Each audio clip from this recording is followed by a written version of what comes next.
Okay, on 3. 1, 2. Why don't we just go on 2? Why 2? Because it's faster. Yeah, I could have counted to 3 like 4 times without all this 2 talk. Friends. You're listening to Writing Roots, brought to you by Aspen House Publishing. Welcome to Writing Roots. I'm Lee Hull. And I'm Lee Esses. The number 3 is a magical number in storytelling. We've had a lot of different episodes talking about using the number 3, not only the 3 pillars of story or the 3 facets of personality, but the rule of 3 or the 3 acts or this third wheel character. There are so many 3s in storytelling because it is a good, nice, round number. But you know what we haven't done yet? That ominous countdown. So today we are going to talk about the countdown or count up or whatever, that anticipation moment where characters are getting ready to do something. This is usually used as a way to synchronize movements or make sure everybody's working together, but it's really there to help build the anticipation. So to answer Joey's question, why don't we just go on 2? Because 3 is the smallest number you can really have whilst establishing a rhythm. Yes, because 1, 2, there's no pattern there. It is just 2 things. Once you have a third, you can identify a pattern. This is very consistent with scientific stuff. This is consistent with mathematical, charting, geometry, all of that. To have data, you have to have at least 3. As an author, I would encourage you to also make this countdown consistent.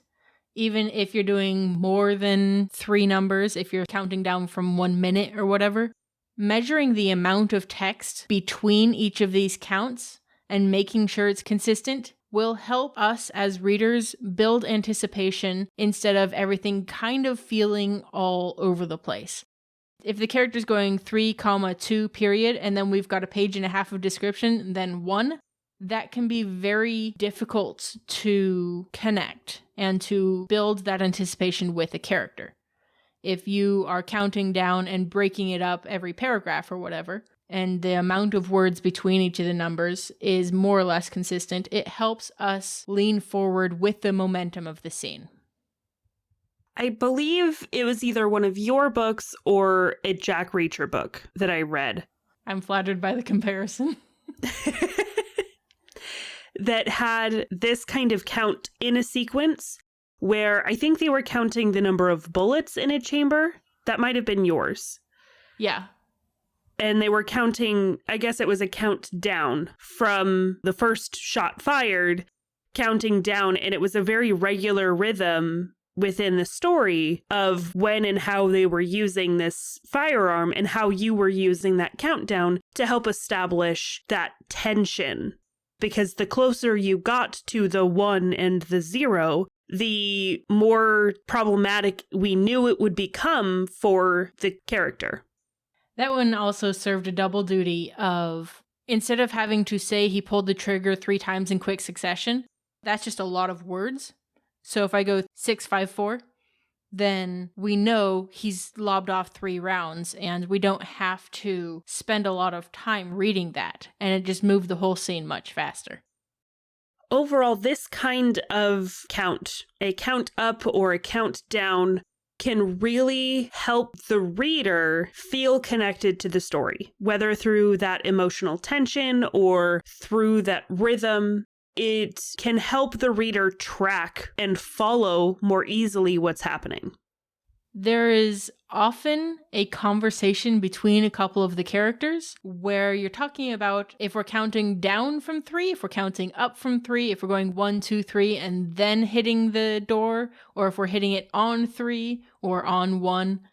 This type of conversation is a trope in its own right, but it's almost always fun. In the case of our quote, we've got the 2 characters figuring out how to count to 3 because they're trying to coordinate a thing. I think they're moving a couch. Yeah, probably.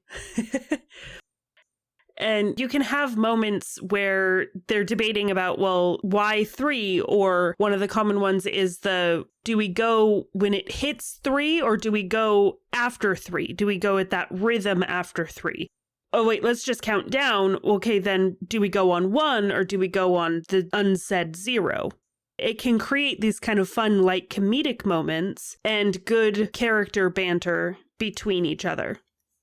I recently had this. I was doing a game night with some friends, and in order to determine who was going to move first, I think, we were doing a Rochambeau, rock, paper, scissors. And I always hit on scissors, and the person I was battling against would go rock, paper, scissors, hit. And then they would reveal what they were doing on hit. And so this type of conversation is very genuine and can be a bit of release in a very intense moment where everyone's got the battering ram and they're trying to figure out how to break into the castle. So you may have an opportunity for them to have this little bit of banter and then establish, okay, just forget it. We're going to go on now, or we're going to go when I say go, or we're going to go when I say now. So you have 3, 2, 1, go. You'll also see this with really good friends and people who know how to read each other. So everyone knows, because they've worked with this particular group for a while, that this is how the countdown goes. You'll see this in broadcast and on film sets, that kind of thing, if they're doing a live countdown. The floor directors will count from 10 to 6, and then everyone will know to look for the silent countdown on the fingers. That type of coordination shows a great camaraderie with a group of people who know how to read each other and what to expect, even though they're still counting down. So that is something to consider when you are approaching this kind of conversation. Is it a group that has worked together before? Is it a group that has things really in sync and they know how each other works? They know how to read body language? If so, there's never going to be a debate of, do we go on 1 or do we go on 3 or do we go after the beat? They're going to inherently know. But if you have a somewhat amateurish group or a new group that's still trying to figure out their footing with each other and there's some character conflict, it can also be used to help show that. Now, another common way to use a count in your story is obviously the threat. I'm going to give you until the count of 3 to put down your weapon. This one always cracked me up in the Reacher novels. Reacher would say, okay, I'm giving you to the count of 3, and then hit them between 1 and 2, because everyone expects you to wait till 3. And he's like, why would you go when they expect you to go? It always cracked me up, because it's like, set up a logic and then break through it. You also see this a lot in scenes where you have characters who are getting an injury taken care of, like setting a bone or relocating a shoulder. They'll be like, all right, brace yourself in 1, 2, crack, before they can ever get to 3. It can help the character relax, because one of the problems, especially in like the medical standpoint, is the flinch, the bracing for the injury. So if you do it when it's not expected, it's not going to be a problem. My dad actually used to do this when we were kids, pulling our teeth. It can be useful in a lot of different things, and it's good if you have that kind of character who wants to catch someone else off guard for whatever reason. Speaking of parental figures, you will also see the count up of, I'm going to give you to the count of 3 to get off the couch, which to me just says, I've got 3 more seconds to play on the couch. But a lot of parents will do the 1, 2, 2.5, 2 3/4, and they just keep milking that until the 3 as long as possible. So that's another way to extend a threat that you don't really know how to follow through on. Don't give the threat if you're not willing to follow through. Are you speaking to parents or just people in general with that? People in general. Okay.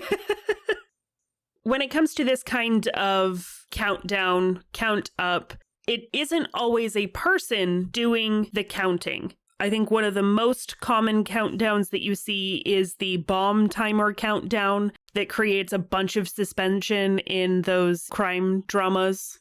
Yeah, they cut the red line just as it hits 1 or just after it changes to 0, but before the bomb actually goes off. The use of this on 3 counting happens in order to build suspense. And a lot of different types of things can contribute to that. Like we were talking earlier, rounds of ammo left. Once I'm only down to one shot, then I need to save that for the bad guy. I have to figure out something else for the goons. Or if they're ascending to the penthouse in order to talk to the mob boss, the elevator is counting, and that becomes a ticking clock that your character is moving toward this inevitability. This is not the same as a gigantic ticking clock where if I don't catch the bad guy, they're going to keep killing people. That is more of a story-wide thing. What we're talking about today is mostly that smaller internal within a scene type of a ticking clock. It could just be the number of enemies that your character has to deal with in that room before they can move on. One that came to mind combining those two is the Captain America scene in the elevator where he has to fight everybody in the elevator before the doors open kind of thing. So he's got the two ticking clocks, technically, the number of people and the elevator ascending. It could even be something as simple as the number of seconds left in this episode. 3, 2, 1. Right, selfishly. If you have a question or comment for our hosts or a topic you'd like us to cover, send us an email at writingroots@aspenhousepublishing.com or find us on Facebook by searching for Aspen House Publishing.